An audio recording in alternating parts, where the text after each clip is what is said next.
Supreme court का रुख किया गया, बाकी कोर्ट्स का रुख किया गया, इलेक्शन कमीशन का रुख किया गया, वहाँ से कुछ नहीं मिला। अब क्या ये धांधली के सबूत दिखाने से आपको क्या फ़ायदा मिलेगा? देखिए, मुझे अपने ना काजी साहब जो सुप्रीम कोर्ट के हमारे चीफ जस्टिस हैं उनसे बड़ी उम्मीद है।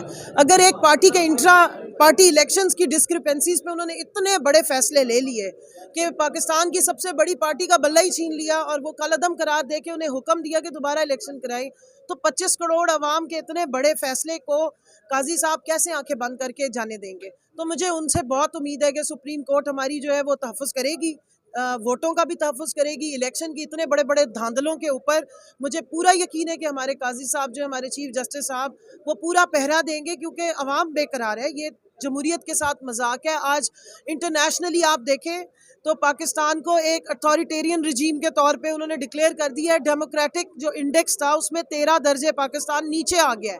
तो आप अगर जमहूरियत के नाम पे आमरीत का यहाँ पर तमाशा लगाएंगे और अगर इतनी बड़ी बड़े धांधले होंगे, इतनी बड़ी बड़ी डिस्क्रिपेंसीज होंगी, तो सुप्रीम कोर्ट आंखें बंद नहीं करेगी।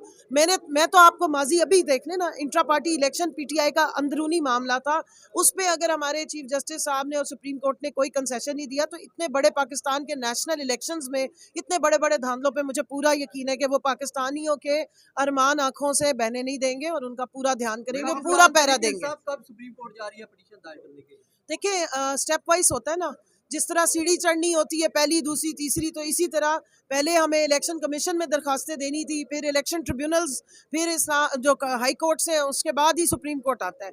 तो हमारी कोशिश होगी कि 5 साल ख़त्म होने से पहले पहले इस धांधले का जो है वो रिजल्ट आ जाए और हमारे चीफ जस्टिस साहब के पास सो मोटो एक्शन लेने का पूरा इख्तियार है।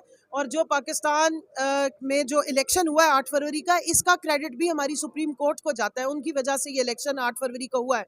तो मैं समझती हूँ कि इसके फेयरनेस पे और जो ये फ्री नहीं हुए, इसको भी अगर ठीक करने का कोई क्रेडिट लेने का टाइम है तो वो हमारे चीफ जस्टिस साहब के पास। दिन आप रात तक जीती हुई थी, सुबह जो है वो पता चला कि आप हार चुकी हैं और सबूत भी यहाँ पर पेश किए गए हैं।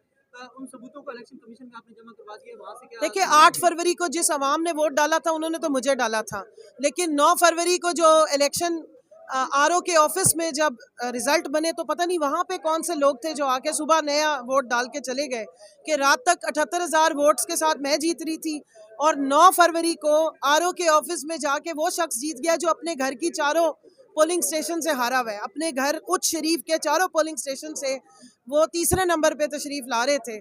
और इंटरेस्टिंग बात आपको बताऊं कि 2 बजे से लेके 8 फरवरी को 2 बजे से लेके शाम 5 बजे तक हमने कम से कम 5 पोलिंग स्टेशंस के ऊपर रिटर्न दरखास्तें दी, डायरी ली।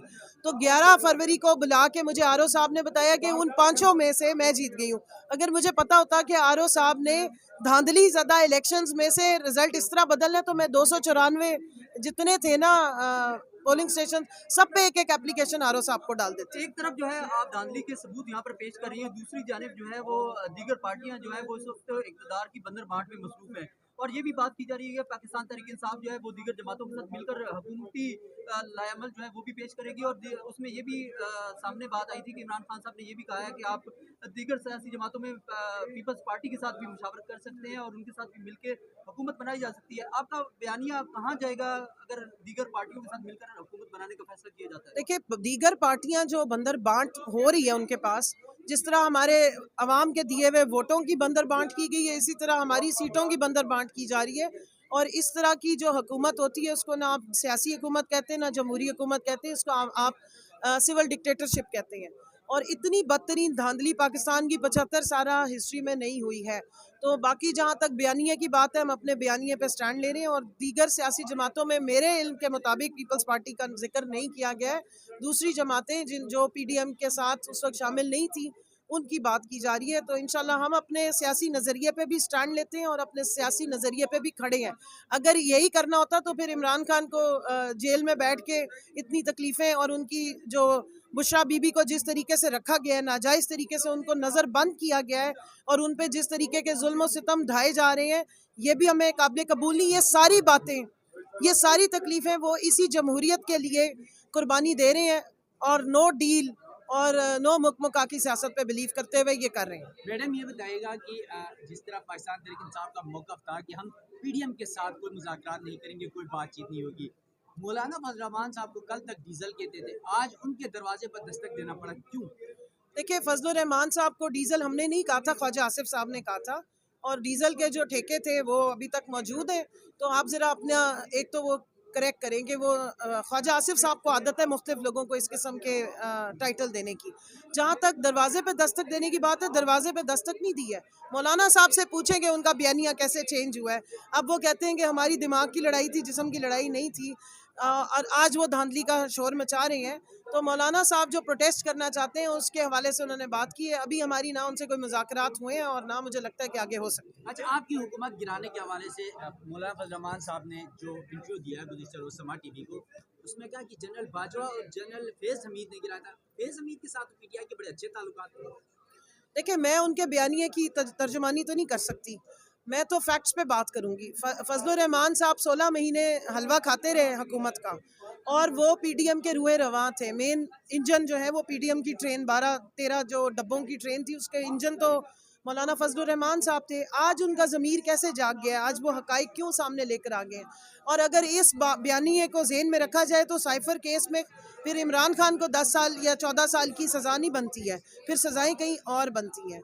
और जहाँ तक मामलात सही होने की बात है तो खान साहब ने हमेशा नज़रिए की सियासत भी की और नज़रिए की हुकूमत भी की। वो बाय बुक्स चलते हैं, कॉन्स्टिट्यूशन की पाबंदी करते हैं, और अपनी जो हदूद क़यूद थी उसके बीच में रह के ऑपरेट करते रहे हैं।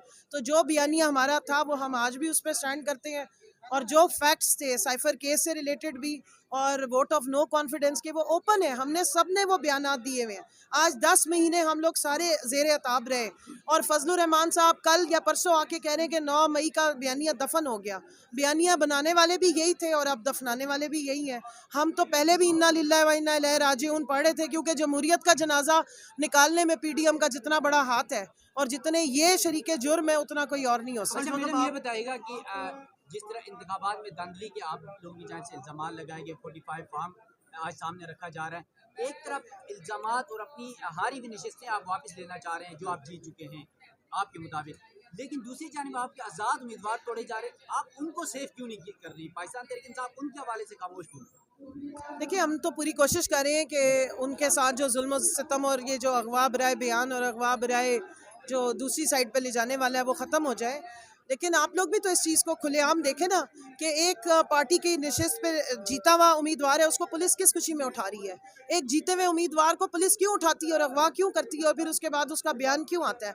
इस पे हमारे मीडिया की क्या पल्स है? इस पे हमारे मुक़्तदर जो हल्के हैं या हमारी जुडिशरी है वो किस किस बात का इंतज़ार कर रही है? खुलेआम यहाँ पर जो होता रहा है 10 महीनों में, वो मैं क्या बयान करूँ? हम तो खुद तकलीफ़ें बर्दाश्त करके बैठे हैं। किस बात पे हमें सज़ाएँ मिली हैं? मुल्क से मोहब्बत करने पे, जमहूरियत पे साबित कदम रहने पे, आइन और कानून की पाबंदी करने पे, या अपने नज़रिए पे डट के खड़े होने पे? अगर इसी बात पे हमें सज़ाएँ मिलती रही हैं तो ठीक है, हम तो इस बात पे खुश हैं कि हमने ये तकलीफ़ें काटी हैं। लेकिन मैं आप सबसे सवाल करती हूँ कि खुलेआम आप देख रहे हैं कि एक बंदा जीता और उसको गिरफ्तार कर लिया जाता है। कौन सा आइन पाकिस्तान का कहता है कि एक बंदा जीते तो उसको गिरफ्तार कर लो और उसके बाद वो पार्टी बदल ले? मुझे बताएं कि वो जो किंग मेकर थे, वज़ीर आज़म बनाने वाले, वो अपने जहाज़ समेत तो अब सियासी दुनिया से ही रहलत फरमा गए हैं। कितने लोगों को उन्होंने जुल्म और तशद्दुद के बाद पटके पहनाए थे, आज क्या हुआ? तो जबर का मौसम जो है ना वो बदल ही जाता है।